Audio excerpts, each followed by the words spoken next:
देखो भाई, सच बताऊं तो इस वीडियो को मैंने पिछले 10-12 दिन पहले ही प्लान करके रेडी रखा था, पर हुआ ये कि मैं पिछले 10-12 दिन से बहुत ज्यादा ट्रैवल कर रहा हूं, जिस वजह से मैं इस वीडियो को फुल्ली क्वालिटी वे में रेडी करके पब्लिक नहीं कर पाया, जिसके लिए मैं अगेन सॉरी बोलना चाहूंगा और डेफिनेटली 10-12 दिन पहले प्लान किया हुआ वीडियो को इस वीडियो में पटकना चाहूंगा। प्लीज आप माइंड मत करना, स्टार्ट करते हैं। ओके, तो मेरे प्यारे cinema addicted ladies and gentleman, definitely आप पत्थर के नीचे नहीं रहते हो तो आपको ये न्यूज तो जरूर पता चल चुका है कि हमारे पृथ्वीराज सुकुमारन ने एक ट्वीट के दौरान केजीएफ और सलार मूवी के मेजर कनेक्शन के बारे में एक बहुत ही खतरनाक प्लॉट डिटेल शेयर कर दिया, जो 99% सही होने का दावा भी करता है और नहीं भी करता है। प्लीज थोड़ा सा पेशेंस रख के इस वीडियो को एंड तक वॉच करो। विदाउट कंफ्यूजन मैं वादा करता हूं केजीएफ यूनिवर्स को लेकर आपका एक्साइटमेंट नेक्स्ट लेवल पे जाएगा। सो फर्स्ट ऑफ ऑल देख लेते हैं कि हमारे पृथ्वीराज सुकुमार ने एक्चुअली क्या स्टेटमेंट दिया है। शॉर्ट एंड सिंपल, उन्होंने इस ट्वीट के दौरान सिर्फ कहने की कोशिश किया है कि सलार मूवी एक गेम चेंजर मूवी इसलिए होने वाली थी क्योंकि सलार मूवी में खान सार का राजा शिव मन्नार का कनेक्शन किसी और यूनिवर्स के साथ है, विच मीन्स शिव मन्नार का पास्ट हिस्ट्री जिसे सलार मूवी में हिडन रखा गया है वो किसी और सिनेमैटिक यूनिवर्स में टेक प्लेस करता है। तो भाई नो डाउट पृथ्वीराज सुकुमारन जैसे एक्टर ये बात पब्लिकली ट्वीट करके कह रहे हैं तो डेफिनेटली ये कोई कोइंसिडेंट या फिर गलती तो नहीं हो सकता। ये बंदा यहाँ पर केजीएफ यूनिवर्स का ही बात कर रहा है, बताता हूँ क्यों। पहले तो भाई ऊपर की सिंपल लॉजिक मुझे शायद बताने की जरूरत नहीं है क्योंकि हम सालों पहले से मान कर रखे हैं कि सलार केजीएफ का ही पार्ट है और बहुत सारे डिटेल्स और वाइल्ड थ्योरीज उसका प्रूफ भी देता है। पर जब हमारे प्रशांत नील भाई साहब ने सामने आके क्लियरली कह दिया है कि सलार केजीएफ का पार्ट नहीं है, तब हम ऑडियंस ने एक्सपेक्टेशन को कंट्रोल करके सब कुछ भुला दिया। बट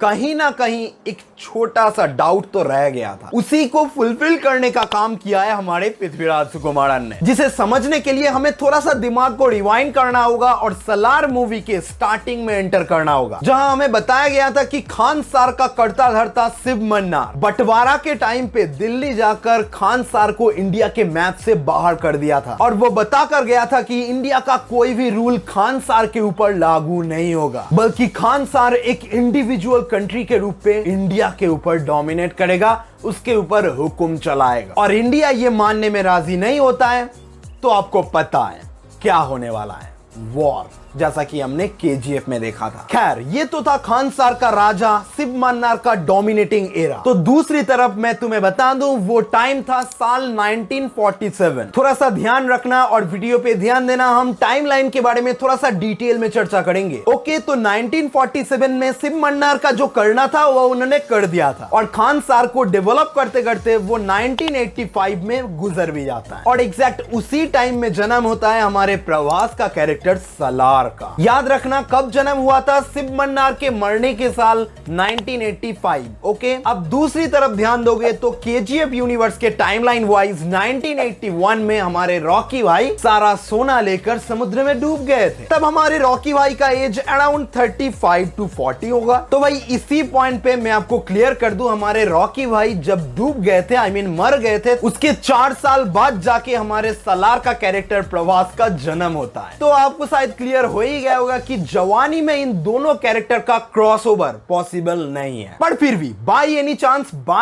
चांस रॉकी भाई डूबने से बच भी जाते हैं, तब भी हमारे रॉकी भाई 80-90 साल की बूढ़े बनकर आईसीयू में मौत के साथ लड़ेगा, तब जाके हमारा सलार खान सार का करता धरता बनेगा। खैर जोक्स अपार्ट, ये क्रॉसओवर नहीं हुआ तब भी एक चांस बच जाता है भाई। केजीएफ यूनिवर्स का सबसे हिडन टाइमलाइन 1978 to 1981। आपको याद तो होगा ना केजीएफ 2 का एंडिंग, रॉकी भाई ने इन 4 सालों में ओवरऑल मार्केट में ओवरऑल दुनिया में बहुत सारे क्राइम्स किए थे। जहां आप थोड़ा सा ध्यान दोगे तो उस टाइम में हमारे खान सर का करता धरता शिव मन्नार भाई साहब जिंदा थे, जहां केजीएफ की तरह खान सर का भी मेन बिजनेस सोना और वेपन डीलिंग ही था भाई। तो कौन कह सकता है कि 1978 से लेकर 1981 तक खान सर और केजीएफ दोनों मिलकर एक साथ इंडिया में रूल किया, डोमिनेट किया, या फिर दोनों में जंग छिड़ गई, कुछ भी हो सकता है, हु नोज। जैसा कि केजीएफ का प्रीक्वल खान खानसार हो, गेम ऑफ थ्रोन्स का prequel house of the dragon की तरह। देखा जाए तो हमारे प्रशांत नील भाई साहब ने खुद कहा था कि सलार मूवी काफी हद तक गेम ऑफ थ्रोन्स के कहानी से इंस्पायर्ड है। इन द एंड हर चीज का मकसद एक ही होता है, वो गद्दी, चाहे वो गद्दी केजीएफ का हो या फिर खानसार का। इवन केजीएफ और सलार दोनों मूवी में पॉलिटिकल एंगल भी काफी स्ट्रॉन्ग था। तो नो डाउट हमारे प्रशांत नील भाई साहब इन दोनों यूनिवर्स को कंबाइन करके इसका वर्ल्ड बिल्डिंग नेक्स्ट लेवल पे ले जा सकते हैं। पर प्रॉब्लम ये है कि इन सब का प्री प्लानिंग ना होने की वजह से बहुत सारे प्लॉट होल्स क्रिएट हो सकते हैं। जैसे कि ये दोनों एक्टर केजीएफ और सलार में अलग अलग कैरेक्टर प्ले कर रहे हैं। देन हमारे रॉकी भाई और सलार का कनेक्शन क्रॉसओवर भी काफी अजीब सा फील हो रहा है। भाई सलार का इधर जन्म होता है,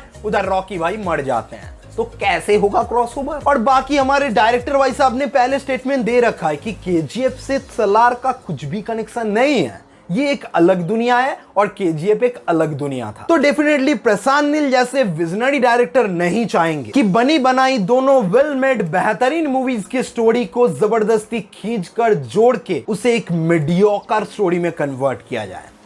भाई यार ये हो गया तो भाई फ्यूचर में केजीएफ यूनिवर्स का बदनामी हो सकता है और खानसार में सलार का भी बदनामी हो सकता है। समझ रहे हो ना, जैसे गेम ऑफ थ्रोन्स का हुआ, इसका स्टोरी या एंडिंग मीडियोकर साबित होता है एंडिंग में, तो पहले की जबरदस्त स्टोरी लाइन को गाली पड़ सकती है और उसको डिसेंट कहा जा सकता है, जो कि वो डिसेंट नहीं है, वो काफी बेहतरीन वर्ल्ड बिल्डिंग था। मुझे पता है मैं थोड़ा ज्यादा ही कंफ्यूज कर रहा हूं, बट क्या कर सकते हैं, अपन का दिमाग ऐसे ही काम कर सकता है और अपन थोड़ा सा एक्साइटेड हो जाता है। बस मुझे जो कहना था मैंने कह दिया। अब आप क्या करोगे, लाइक से सब्सक्राइब कर दोगे, करोगे ना, करोगे, करना होगा।